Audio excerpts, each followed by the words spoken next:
Greetings. I am your brother, Brother Minister Wasim Muhammad. Welcome again to the Wasim Muhammad Show, where we hear the lively art of conversation as it relates to our city, our county, our region, and the whole Delaware Valley at large, that we have the lively art of conversation talking to some great people in and around this region. But I want to first thank our mayor of this wonderful city of Camden, New Jersey, Mayor Dana Elred, and her staff, particularly Ms. Novella Starks Henson, and for the great work and partnership that we have here with the local school board and our superintendent, Mr. Payman Rahanaford. And I also have to thank the Advisory Board of Education, on which I am a member of, and I can't thank enough our president and our vice president, our president, Ms. Catherine Blackshare, and our vice president, Ms. Martha Wilson. It's a wonderful opportunity to be able to serve the community with these wonderful and great people. But I have here in the studio with me today to talk to Camden and this area about some great and wonderful people that's from this town. Now, I have, as I always like to say, we talk about Camden royalty because we all royal. Mm-hmm. But there's a lot of us who went out and outside of Camden, did and made a mark not only in history, but made a mark throughout the world. And I'm sitting here today with one of them, from a great family, from a great background, and great group of people who I've known for some years, the wonderful and great Miss Valerie Still. Greetings. Nice How's to it see going? you. Good to see you. Thanks for having you. I hope you don't mind me call you Wasim, because I know That's it's fine. Reverend, No, Minister, no, brother. make it so. I like to take those That's titles great. away. That's okay. I'm just glad to have you here. We know each other from a long time Long back. time. So. I'm just great to have you here, and I think it's wonderful that I have the opportunity to share with some of our youngsters and this generation. Many of us, as always, as we have interviewed some great people on this show, some great athletes and some great community people. And I know their wonderful story, but we want the young people and the people in our region and the people around in our county to know this great history, and people around the world, because they watch it on YouTube, to know the great history and background of some wonderful people that come out of Camden. And we consider you one of them. So you could begin to just talk about a little bit about your history, growing up in Centerville and, all the accomplishments that you made, and just make yourself at home. For sure, I'm one of Camden's. Yes. And it's been a journey for me. Joseph Campbell talked about the hero's journey, where a person comes from an area, they leave home, they go, they experience, trials, tribulations, they learn, and they come back to where they started at, so they can pass on that legacy or those experiences. And it seems like my journey has been that. I come from 813 Ferry Avenue, Roosevelt Manor, yes, Centerville, the hood, best neighborhood in Camden. The unofficial city hall of Camden. I would have to say, Correct. and that court on 9th and Ferry Avenue, a lot of things happened there, whether it was sports-wise, whether it was politically. I grew up in the 60s. So there was a lot of the civil rights. We had, people coming out and talking to us, and the preachers on the street corners, and there was a lot of different things happening in Camden. There was, of course, there was poverty, and there was destitute and that kind of thing. But there's also pride, and there was a sense of you could do whatever you put your mind to. And it's taken me, I'm not going to say how many years, because that will date me, but it's taken me a while. And yes. I've returned to Camden, and it's almost like it's a force that's driving me. Like this hero's journey has driven me back to Camden. My mother passed away in 2010, and she was living in South Jersey, and I always said I would never come back, come back. Now, it took me some time just to own up to being from Camden. And the only reason that is because if you don't know your history, then you can't be proud of who you are, because you think it's about what everybody else says about where you're from, or who you are, how much money you have, or who they think you are. But I understand that it's not where you're from, it's not how much money you have, it's not what clothes I'm wearing, or what I look like, or what my skin color is. It's all about who we are. And once we learn that, once I learned that I'm Valerie Still, from a heritage, from a legacy that's incredible, correct, from Camden, New Jersey, that has a history that's incredible, then I was able to return, and now I can give back to the young kids that are coming up now and show them that, hey, I'm you. Correct. Who you are right now, you could be what I've become, or what I've always been but didn't know. Correct. And so it's been kind of a journey for me, self-discovery, to say. But I'm excited about being back in Camden.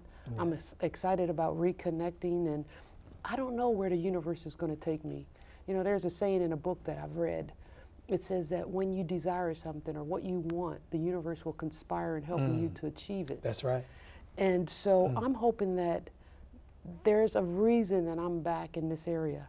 I belong here. I feel at home. I haven't felt more comfortable in years. I've been to Europe, been to Africa, been to Asia. I've been all over. I've done all kinds of things. Yeah.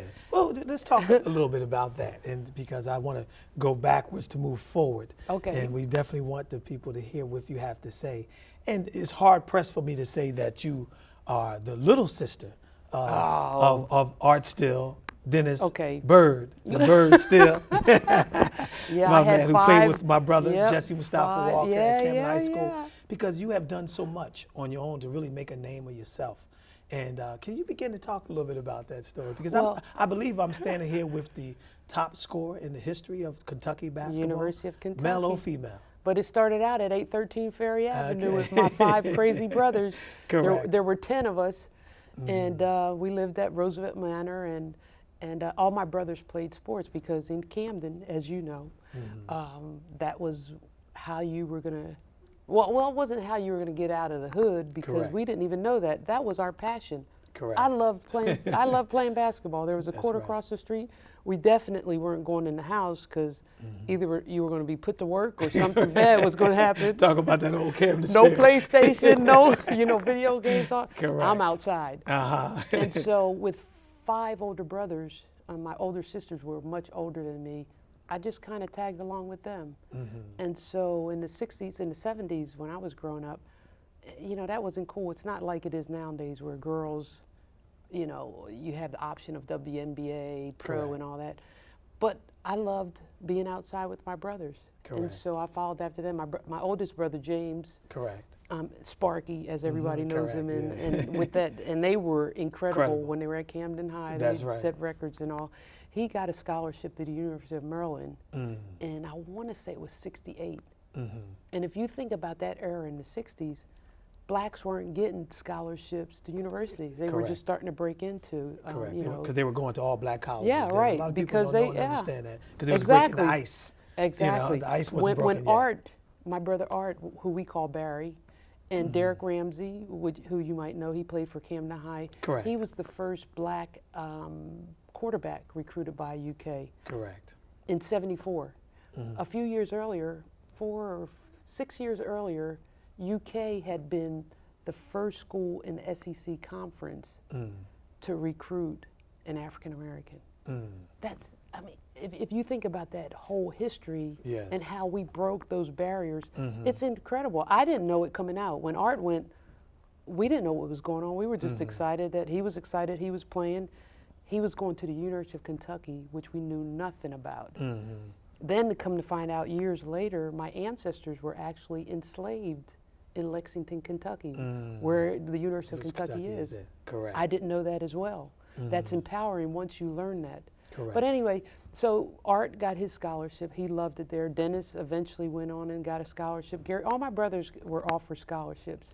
Great family of athletes. Incredible family of athletes. 6'8", 6'7", you know, big. And so I tagged along with my brothers. I was a tomboy. I was, you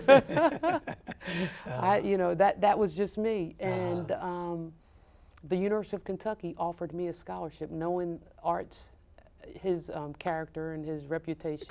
And they say your reputation precedes you. And that's a great thing we want and to I was one of the top female players in the country at the time. Class of 1979. 79. But I didn't graduate from Camden High because Art eventually in 78. He got he was the second pick in the NFL draft behind Earl Campbell. And so like the Beverly Hillbillies, we moved out of Camden and we went to Cherry Hill East. I know. I remember that as a youngster because there was great controversy about that. But you know, as we look back in hindsight, we have to move forward. We can't, we can't keep the black experience just in, as we say, the hood. The black experience is everywhere, because everywhere Exactly. we're home, And it's not, that's the thing we have to get away from.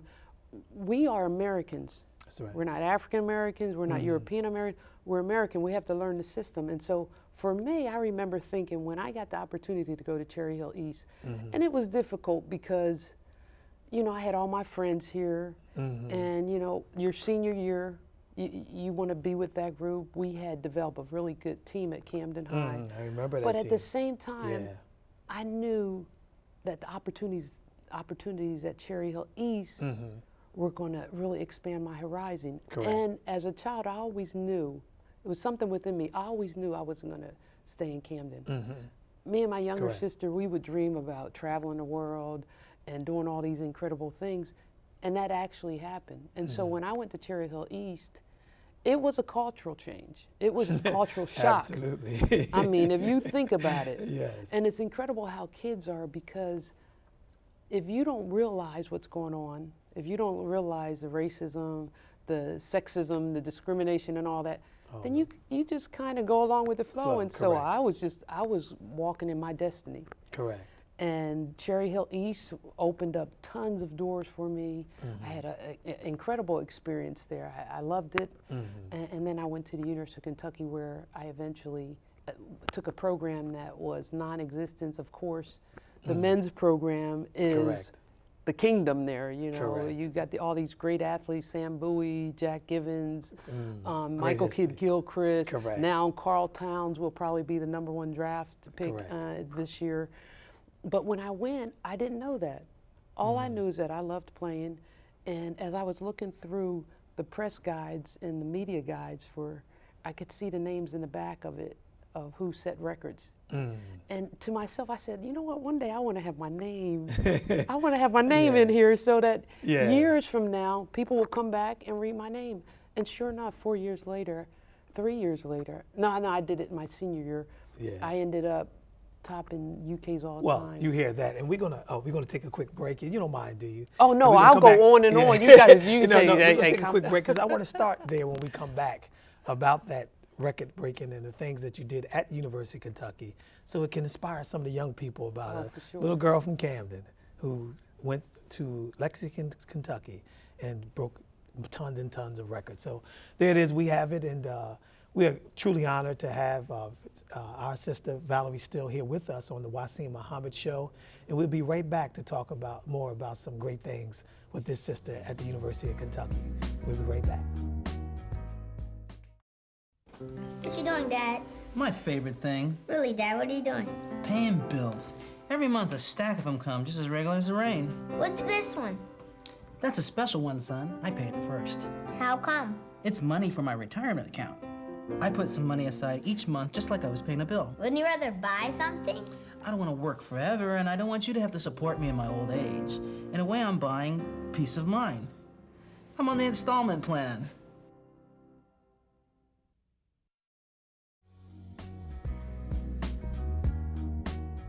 Greetings, and we are back, and we're having a lively conversation and discussion with a great person, and I consider her a friend of mine, Miss Valerie Still, the legendary Valerie Still here out of the city of Camden, out of Centerville, who went to Camden High School and then went on to Cherry Hill East High School and went on to the University of Kentucky.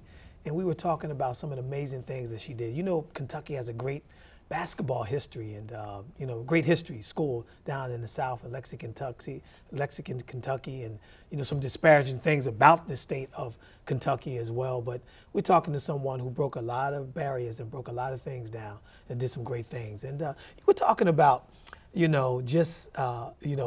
at those records and saying one day, that fortitude that you had is something in you, so that you wanted to be that person, and that's the power of the mind, and that if you think a thing, you can will it into existence. You want to take it from there. It's not only of the mind, because I think sometimes your mind can limit you, but it's the power of your heart and what's that passion in you. And each kid, I work in Camden now, and I teach in schools and all. Each kid, when I see them, they remind me of me. They have that spark, that passion. And sometimes it's, you know, with everything that happens to you, it seems to get smothered. But I know if you stick with that passion, that's what I tell the students that I work with. If you stick with what's in your heart, no matter what anybody says. You know, my mom was against us, especially girls playing sports. She was against me being on the court where there was drugs and there was, you know, crime and all kind of things going on. But I knew within me that was my passion, that I had to pursue it. And we fought all the time. My freshman year I didn't play. I made varsity. And my mom wouldn't let me play because she said that I should be doing housework. I wouldn't do the dishes. She could have messed that whole thing up. But she realized the second, because I was so passionate about it, I knew that's what I was supposed to do. Society was telling me I was poor. As a little black girl. I was a girl. You know, there's limitations. You know, you're supposed to be in a certain area. You don't step outside of that. But if we nurture that in kids, because each one of us have that, I think as we get older, we lose it. Because then we start looking around and we think that all the illusions is reality. But the reality is what's inside of us that we have. And young people have that. They haven't been, you know, corrupted with all the craziness with the racism or sexism, you know. And so when I went to the University of Kentucky, I was just following my dream.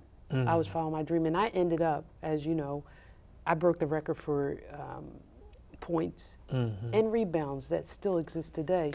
And if you look at it, it's going to be really difficult that that record is broken. You know, they say records are meant to be broken. But mainly because most of the guys, I averaged a double-double. And I only know this from a few years ago after I realized the significance. When I was doing it, it didn't even matter. But I averaged a double-double, over 20 points. I think it was like 25 or something. And I averaged over 13 rebounds, I think. A guy that's going to do that, they're not going to stay the whole 4 years. So not in this day and time. No, they're leaving. And with John Calipari at UK right now, he's a good friend of mine. You know, it keeps that record safe.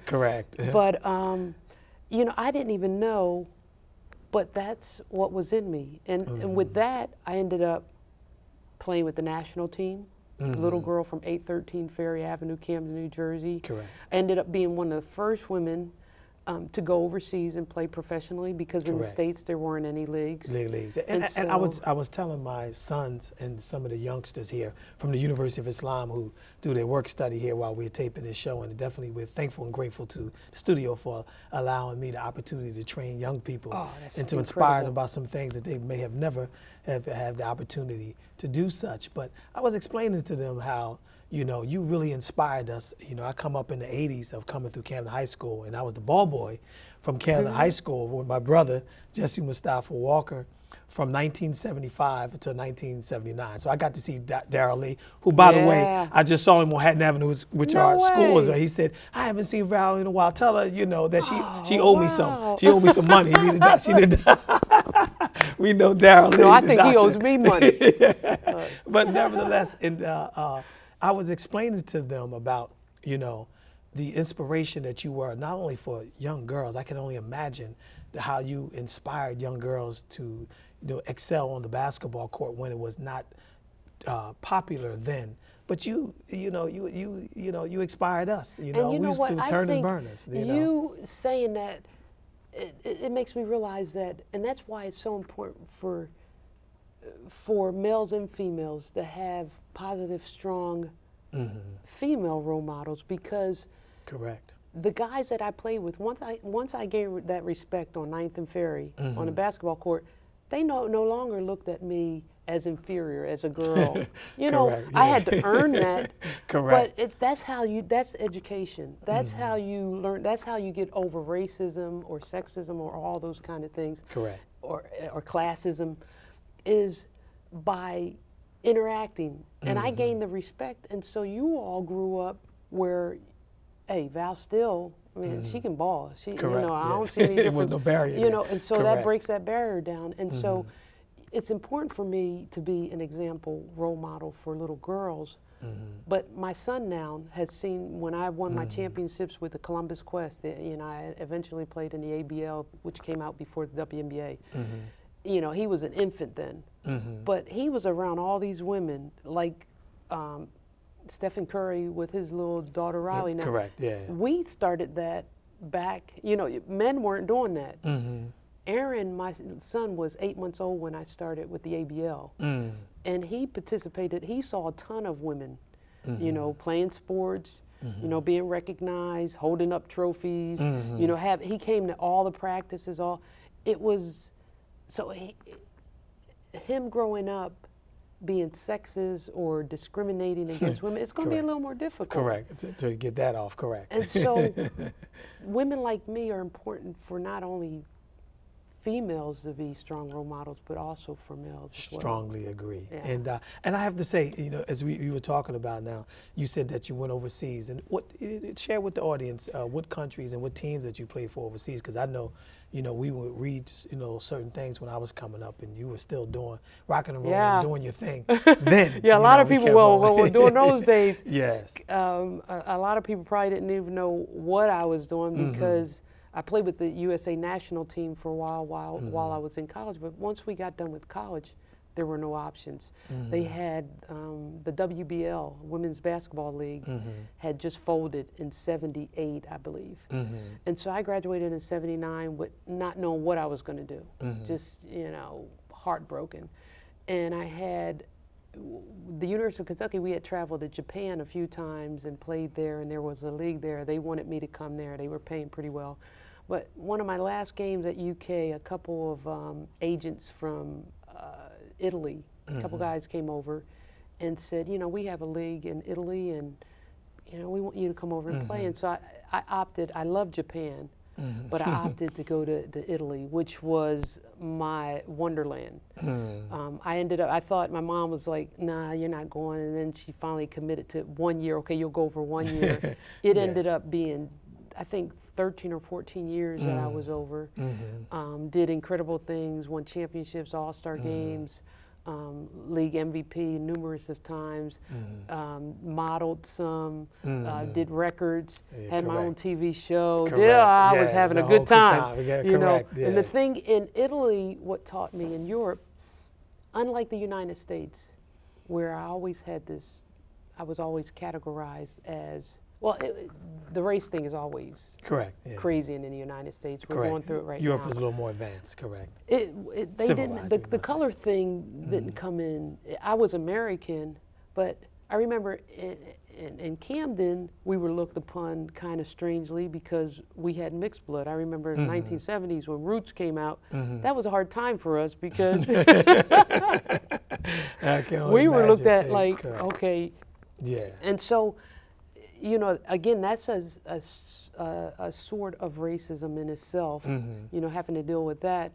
When we were out in Cherry Hill, we were isolated. You know, we couldn't do certain things because we were black. And so race was always in the middle of it. Correct. Always. Just, and stupidly, it was in the middle of it. When I went to Europe, they saw me for my basketball abilities, my talent, and they saw me for my physical attributes and that kind of thing, you know. And so I was open to do anything. So I ended up, I had my own TV show, modeled some, won championships, and then I eventually came back. I foolishly, I said I would never come back, but I met a guy in Italy, a former UK basketball player, and we got married, and I came back to the States. That's great, and that's wonderful. That's a wonderful story, and I concur in everything that you said, because you know, a lot of people that don't get to travel, you know, they don't understand that, you know, the American racism has a different twist on it, not only outside of our community, but within our community, which is due to ignorance when it comes to our people, you know, and this is why we would raise the level of consciousness and it's all based on ignorance. Correct. I always tell people, and people don't get this, socially constructed concepts like race is socially constructed. If you think about it, people can't get their brains around race is socially constructed because it's based on the color of their skin. Correct. And so it's socially constructed how I'm going to treat that person. Gender. Correct. People don't get that. Gender is socially constructed. Because male or female, I decide if I'm male or female. It's not about me liking pink or blue, or blue means, you know, you're male, and pink means you're. That's socially constructed. Correct. Class. Correct. Wealth is socially constructed. Because I have a big car, I have a big house, I'm more important than you. It's socially constructed. Correct. And so we can break down those socially constructed things that we've created, including race. Correct. Then life is just so much easier. We call them social engineers, you know? Yeah, exactly. but it's hard for people to grasp that, because when you say that, some people, I've had this, oh, you know, well, is she denying that she's black, or is she not? No, I've got African blood, which I'm extremely proud of, because my ancestors did some incredible things. Incredible things. I've got Irish blood in me. I've got, which I'm proud of. I've got Native American blood in me, which because if you're not proud of all those things, correct, then you're not going to be well, we say the self. original man make up the whole experience, and that's where what did you are. Humankind start from anyway? Correct. Yeah, exactly. It started in Eastern Africa. Correct. And, so if we could break, you know, what we're going through in the United States, it's so ridiculous when you think about it. correct. It's so ridiculous.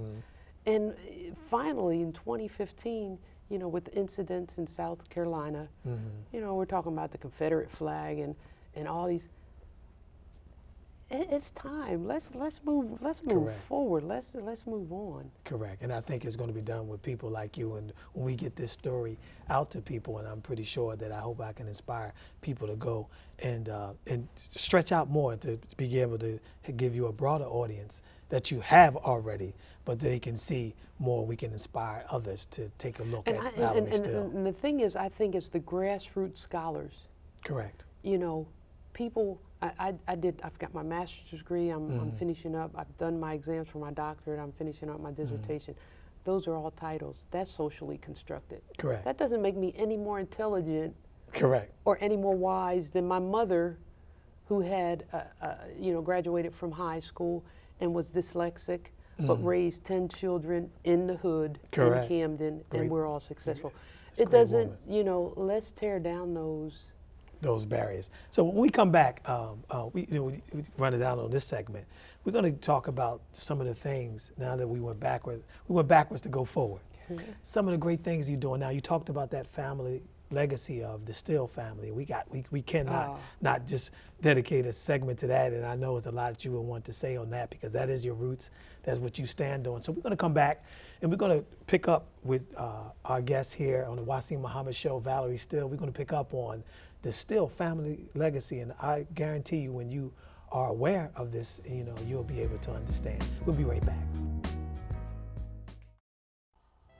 Hi, I'm Dr. Shawana Gray with your Health Matters tip for today. July is Ultraviolet Safety Month. Some facts. Skin cancer is the most common cancer in the United States. Ultraviolet rays from the sun are the main cause of skin cancer. Over 2 million Americans are diagnosed with skin cancer yearly. The good news, skin cancer can be prevented. Prevention measures include avoiding unprotected ultraviolet exposure, wearing protective clothing, a hat and sunglasses, routinely checking skin and report changes to healthcare providers, and educating yourself and others. Where to go? Cooper University Dermatology, located at 3 Cooper Plaza, Suite 215 in Camden, New Jersey. Contact number 856-342-2439. I'm Dr. Shawana Gray, and that was your Health Matters tip for today, because your health matters.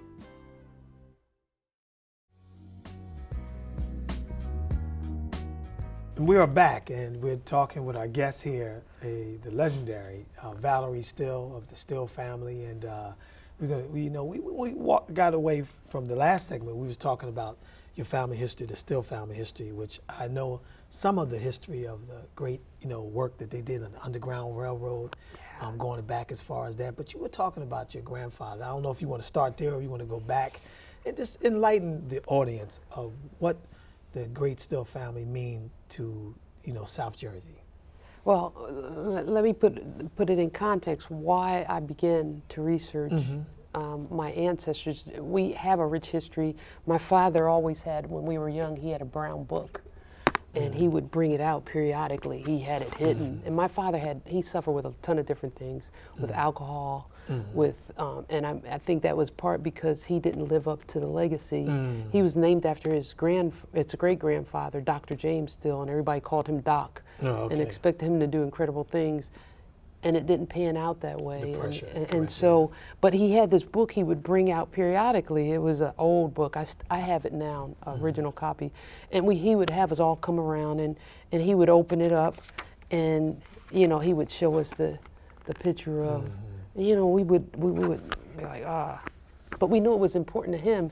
And then years later, when I went to my son's school to talk as a professional athlete, they brought me in to talk about my history.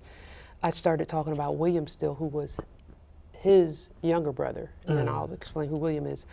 But this book was his great-grandfather's autobiography, which he wrote in 1877, or he had it published in 1877.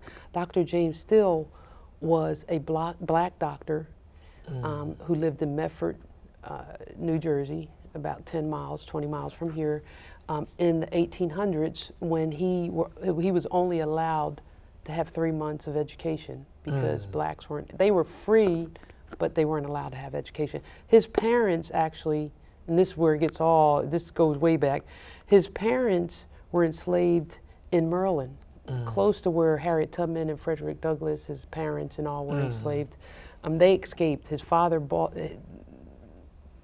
Dr. James Still's father bought his freedom, and then his wife had to escape. And she lived in fear her whole life until 1865, when the Civil War came and all African Americans were free. But they lived in fear that she would be recaptured. And so, but they taught their kids that education, spirituality, learning how to read, if you did those things, you could be whoever you wanted to. And so he ended up becoming a doctor with 3 months of education in an environment. You talk about today, people talk about racism, and what he talks about in this book, how people treated him. And he had cures for cancer. He was a holistic doctor, so he was using herbs and those kind of things. And when people would go to white doctors and everything failed, they'd say, go to the black doctor of the Pines. And that was, James Still, and people would go and he would do, cures that nowadays we look at. Like back then, the medical practice was, mercury and blood leeches and all these crazy barbaric. But he had the wisdom to be successful as a doctor, and people respected him. Through all those odds. And it's funny that you say that with our superintendent, Mr. Payman Rahana, who I think is doing a great job in the city of Camden, despite of. And his first coming to Camden at a press conference, I was forged the opportunity with our mayor, Dana Redd, to be at the press conference and be a part of the press conference when Governor Christie brought him in. And I was in my first meeting him, I was telling him about his story of his family, that he was so passionate about, talking how he got here from Iran and all those type of things. And I said to him, the average student in Camden that you come in to preside over don't know their family history even down in the South 50 years ago. Wow, yeah. And that's a thing that, every time I always hard pressing on that factor about knowing your history, let alone starting with your family history and legacy. You going back to 1877, by the way. I'm going back to the 16, I can go back even further. By the way, 1877 is a very special year for me and my rootness of who I am, because that's the year of the birth of our founder of the Nation of Islam, Master Farad Muhammad. And it's a significant year when you said that light went on, and your great-great-great-grandfather was writing books, and just continue with that history. Oh yeah, and before him though, his parents, I've done the history on we've traced our ancestors back to the Guinea Prince. And we have a branch in Lawnside. I just recently did some research that uncovered many people thought that we were blood related to the Stills that were in Lawnside. Oh, okay. But it happened that when they escaped, my great-great-great-grandfather, Levin, who was Dr. James Still, I know it gets confusing. Levin's father, or was Dr. James Still's father, he bought his freedom, but his wife, Charity, was enslaved. So when she escaped, they changed her name to Still. And so they picked up the last name of Still. So it wasn't blood related, but it really didn't matter because they found a freed African American community near Lawnside, and they incorporated with them. And that's how they protected. That's how blacks protected each other. Correct. It didn't matter that you had the same blood. Correct. We were all in the same situation. Correct. You know, trying to survive. Correct. And so that's how they did it. And up until a year ago, people thought that we were blood related. But because I'm researching and researching and researching, and you study, then you learn that really wasn't the case. But anyway, Dr. James Still, he was one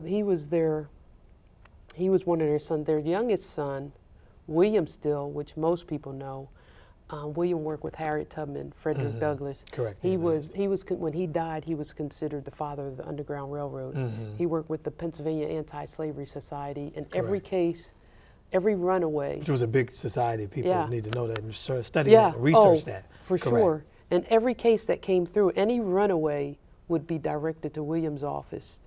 He would take their names, document it, and then he would secretly, plan for them to escape and, help with their successful escape. When William gathered all this information in 1872, after the Civil War, William took all that information, all those documents that he had from thousands of cases that were coming through, working with Frederick Douglass, Harriet Tubman, John Brown, and he put them in a book, and he published it. It's called Morris Underground Brown Railroad. too as well, correct, yeah. And so a lot of black Americans now can go, I have an original copy, but you can get a copy, and you can find your ancestors who had escaped, and he did that because he knew the importance of documenting our history, because how else are you going to find your family? Correct. And the thing was, when you read that, you understand that black people, family was so important. That was whenever they were escaping, it was difficult because they wanted they knew freedom, they had to have their freedom, but then they had to sacrifice something. And most of the time that was family because they had to leave.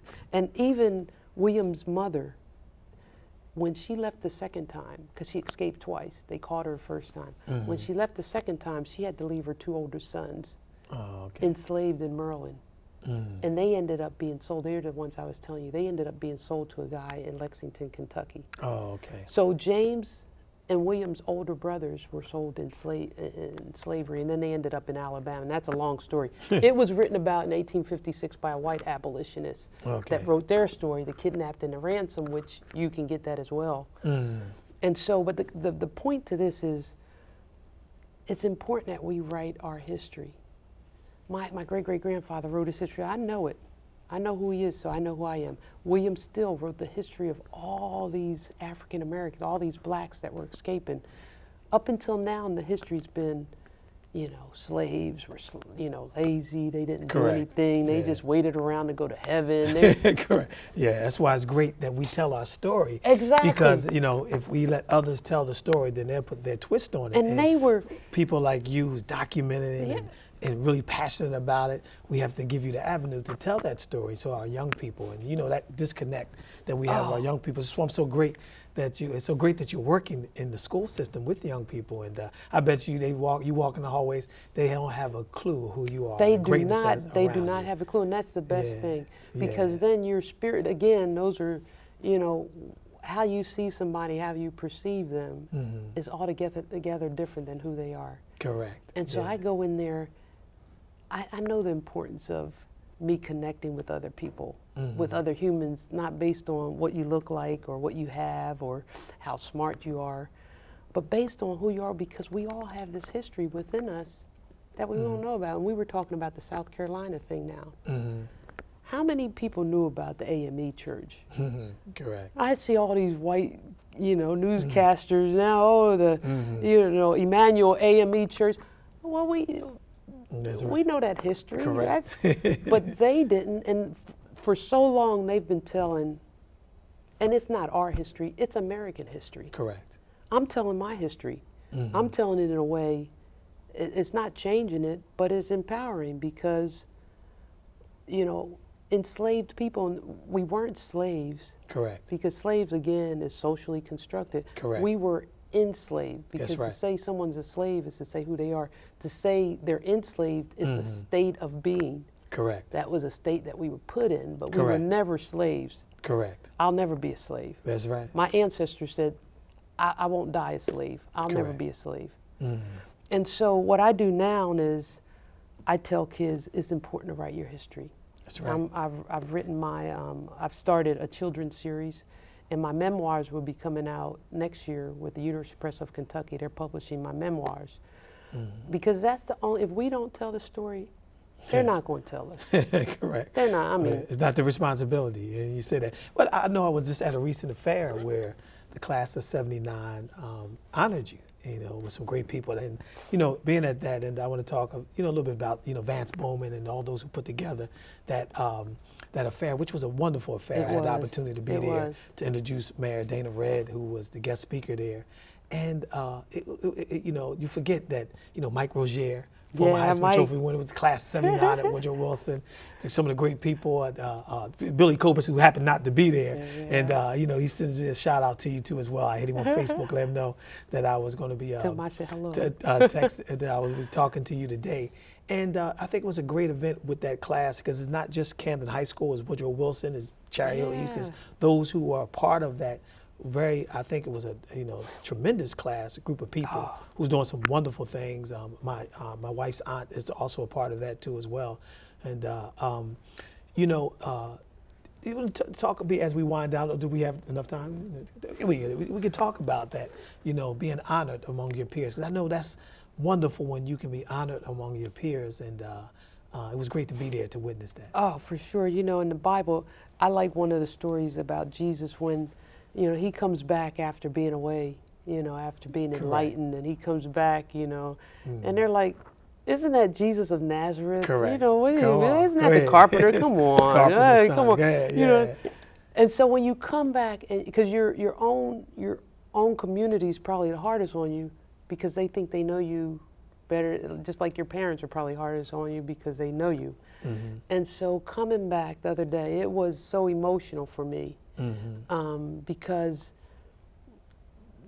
the people that I was there with, those are the people that helped nurture who I was. And regardless, it's not about good and bad experiences. You know, I had experiences that I had to suffer, painful experiences. And then I had some where I was enlightened, you know, and those, that's my phone. That's mine. Modern technology. But it's not about good and bad experiences. All those experiences made me who I am. And when I came back, I was so emotional because it was a time when everything was good. Correct. You know, the nights we didn't have food to eat, or the nights my father would abuse alcohol and be physical with my mother. It was, and then learning that he was doing the best he could. He was in the house. You know, my father and my mother were together until he died in 1995. My mom died in 2010. It's looking back and seeing that all those things are good. Correct. All those, and sometimes when you're in the environment, it's hard to see that. Correct. Sometimes people see us. And that's why I like going around now. I have issues. I have things that happen. You know, I was probably the first woman basketball player to be a millionaire, and I've lost everything. But in losing all that, it's been a good experience because I found who I am. And we're going to talk a little bit about that. We're going to leave that as an abbreviated moment. And we're going to talk a little more as we wind down on this last segment that we come back to talk with Ms. Valerie Still. We're going to talk about some things that she's doing now and triumphs. And I think that's always serves as a great story, that where we started, that we had some lumps and bumps, but we come back again and we do it back. We do it the right way this time. So we'll be right back.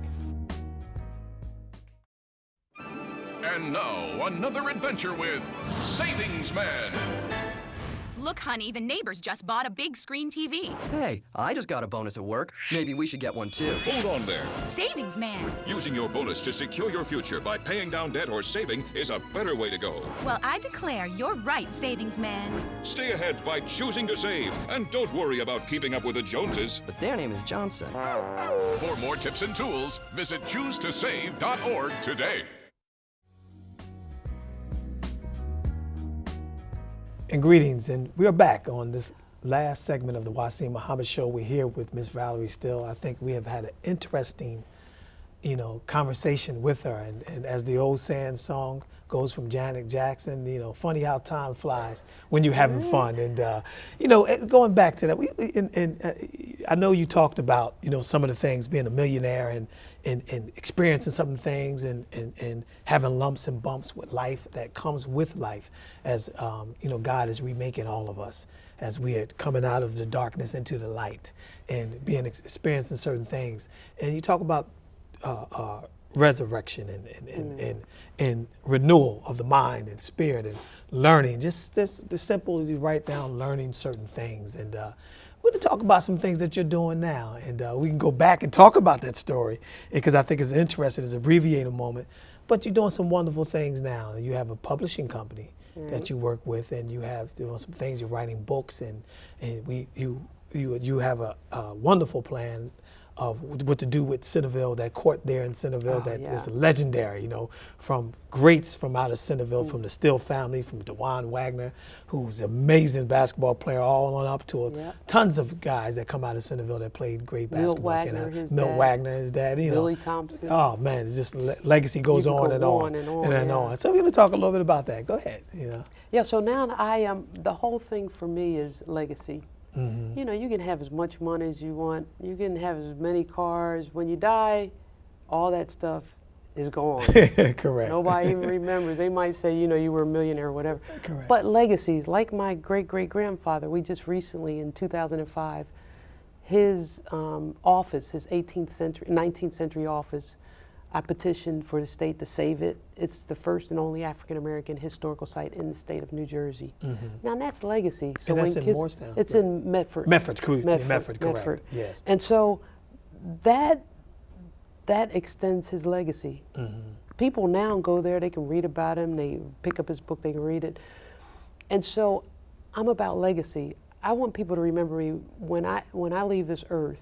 Mm-hmm. It doesn't matter how many points I score. Somebody's going to eventually break that. Get back to 4 years start. But legacy is important. And right now, when I came back to Camden, one of the legacies is giving back to the kids. So I substitute teach. I go in and I teach and I write books for kids so they know how important history is. The other thing that I thought was important was what inspired me when I was in Camden. Mm-hmm. What gave me that oomph? Mm-hmm. And it's the court on 9th and Ferry. Mm-hmm. And when I first came back, of course I go to see 813 Ferry Avenue. That's been torn down. It's a community center now, which is fine. It was painful when it happened, but it's a wonderful community center. But the court is still there. It still looks exactly like it did when I was there.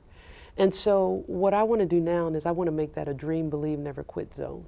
Mm-hmm. I want to rename it the Valerie Still basketball court, not because, that's going to glorify me or because, again, those things pass in time. Correct.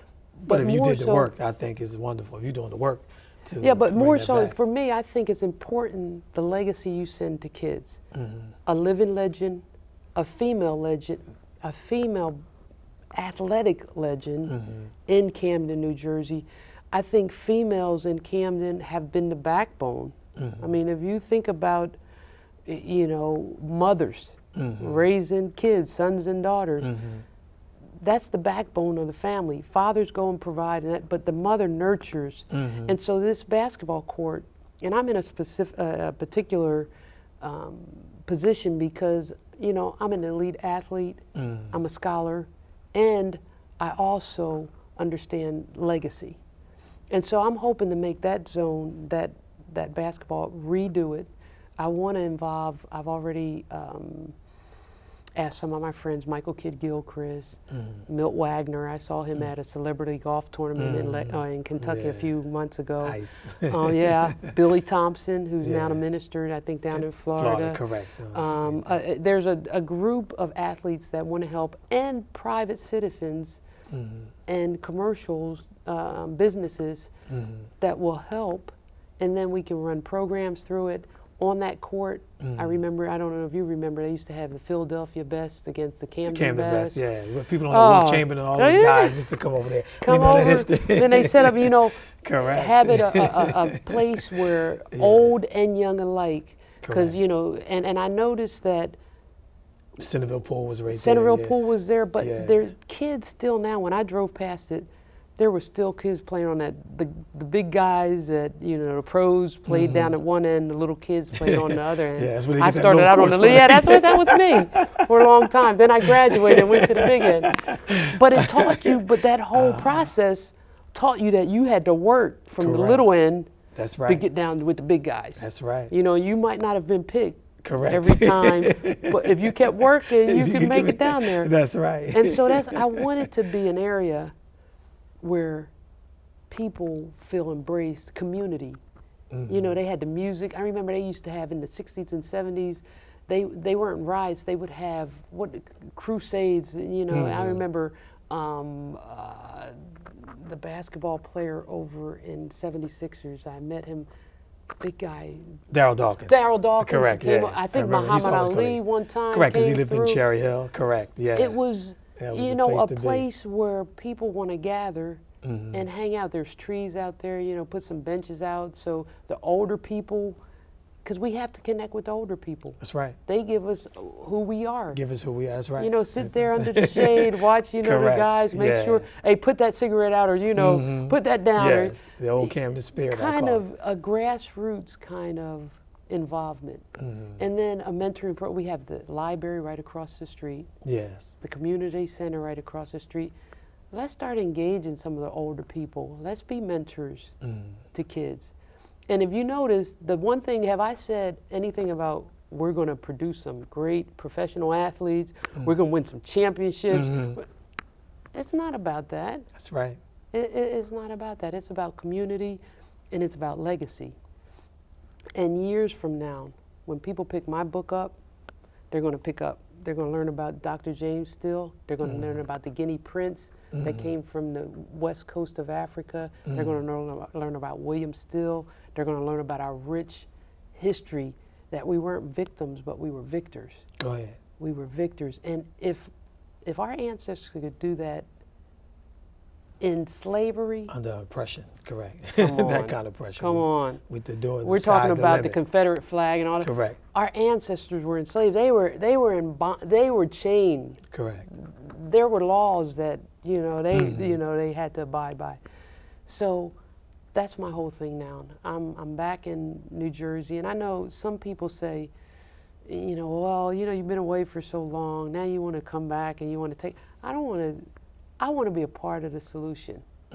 I want to be a part of that solution. Whatever it takes, let's do it. I think one of the things that really drove me to get involved was I saw the Brian Williams. I don't know if you saw that. He did a piece on Camden. Camden, correct, yes. I am so tired of hearing all the negative things about Camden. If you and there are bad things happening, but if you listen to the things that the media puts out, correct. Man, I should be shot already 50 million times. It kind of remind me of that story of the white guy who did the story of Bowling for Columbine. He said, I'm sitting here in Compton right now, and I should be dead, but I'm not dead, And that's the same thing, and I'm glad that you're, taking in the effort to be inspired by that story. And just proceed as we wind down. And have a realistic view.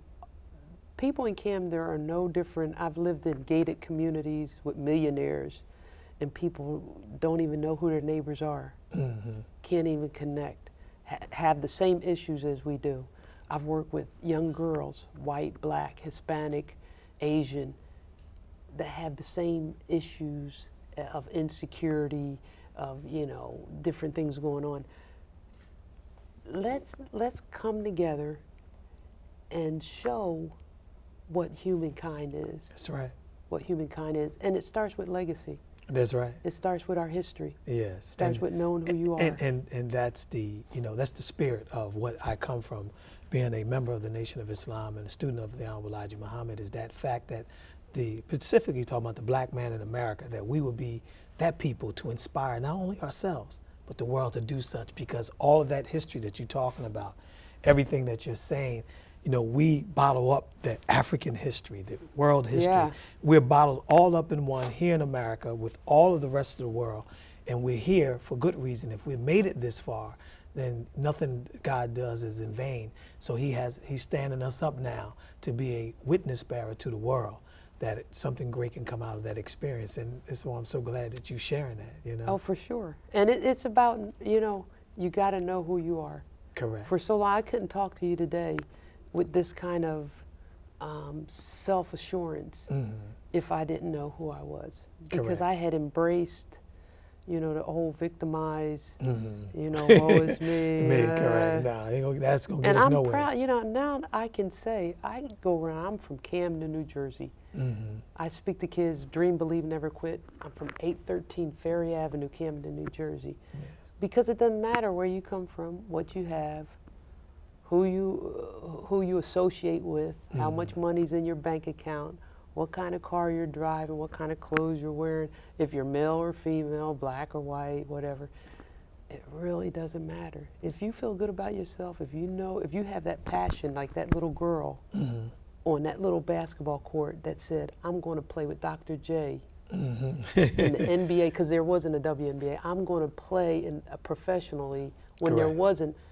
That's what I want to nurture in kids. Dreaming big. And we was going away from a segment he was talking about, and I really don't like to talk too much, go back to the negativity, but I want to share that because there may be some people who have low self-esteem that's watching this show. And she was talking about that you was a millionaire, and then you kind of lost your way, and now you're back because that social engineering we was talking about, it's all in your mind. It is. It's all about who and what you are. And I want to share that as we wind down on this few minutes that we have about what geared you to get up and say, listen, let me keep going on. Money don't define me. I can get it all back again, and to talk about that. Well, I don't think it's getting it all back. I think most people shy away from suffering, pain, and uncertainty. You want to be sure, I got my bank account, I know what I am. You don't want to be in a painful situation, ouch. Correct. And you don't want suffering. But when you're in those periods, you learn the most. And if you can embrace them, you don't have to be satisfied with them, but if you can embrace them and learn the lessons, then you become a much better person, and you learn how to relate with everybody. Oh, go ahead. I'm no longer judgmental. If I see somebody on the street corner, they say we're all one paycheck away from, really. From poverty. I mean, I know, and I'm telling you, I've been to the White House. I've hung around with, the biggest at Tiger Woods, Shaquille O'Neal, the biggest athletes. But in the end, it doesn't really matter if you don't know who you are. Go ahead. Because all those things are just things that you have, and they can be taken away from you at any time. Like that. Indeed. And most people, if you don't learn to embrace when you're going through difficult situations, not try to run away from them, not try to, and it's not easy. It's not easy. I'm not saying this is the hardest thing. I mean, there's been times that I wanted to give up. I mean, I give up, period. Correct. Like end it all. It's, that kind of situation. And not only had, but continue. It's a continual. It's always a struggle in life. It's a continual struggle, but when you learn that if you keep that passion in you, and whatever you want, the universe will conspire in helping you to achieve it. Go ahead. All things are possible. And that's what the Bible says. That's right. What's impossible with men is possible with God. That's right. And that's. I think Valerie, if I may, I don't want to call you by your first name because I have so much respect for you coming up as a child and what you did and what you accomplished. I'm so very thankful and grateful that you came in to share this story with the students and the people and community of Camden and county through the region and throughout the world that they'll see it on YouTube. I thank you. You have to come again because you have a lot to talk I about. appreciate you allowing me. Will you come again? Oh, is that a promise? That's a promise. Thanks a lot. I really appreciate it. There it goes. We're running out of time, and I want to definitely thank Miss Valerie Still for this opportunity to present her back to our community here in Camden. And as always, I'm so internally grateful to starting first with God and starting with our mayor, Ms. Dana Red, and her staff, particularly Ms. Novella Stark-Simpson and school board here in the city of Camden. We'll see you again, and pay attention to some wonderful things that's going on at the Wasim Muhammad Show. I thank you and I greet you. Peace be unto you.